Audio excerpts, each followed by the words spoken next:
Penjabat Gubernur Aceh, Dr. Haji Safrizal ZAMSI, memasangkan kaki palsu kepada para penyandang disabilitas dalam kegiatan yang diselenggarakan Dinas Sosial Aceh di UPTD Rumo Sejahtera Jroh Naguna, Senin 2 Desember 2024. Kegiatan ini merupakan bagian dari peringatan Hari Disabilitas Internasional 2024. Sebanyak 56 penyandang disabilitas dari 13 kabupaten kota di Aceh menerima bantuan kaki palsu dari Dinas Sosial Aceh. Dalam acara ini, PJ Gubernur didampingi Kepala Dinas Sosial Aceh dan General Manager PT Angkasa Pura memasangkan kaki palsu secara simbolis kepada 3 penerima, yaitu Amrullah dari Aceh Tenggara, Salama, dan Misbah dari Abdiya. Amrullah kehilangan kedua tangan dan kaki kirinya akibat kesetrum tegangan tinggi saat bekerja.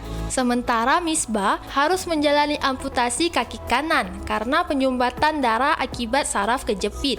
Bantuan kaki palsu diharapkan dapat mengembalikan mobilitas mereka dan meningkatkan kepercayaan diri. Dalam sambutannya, Safrizal menyampaikan komitmen untuk memperluas program bantuan ini. Safrizal juga menegaskan pentingnya meningkatkan aksesibilitas bagi penyandang disabilitas di tempat-tempat umum seperti masjid, sekolah, dan fasilitas publik lainnya.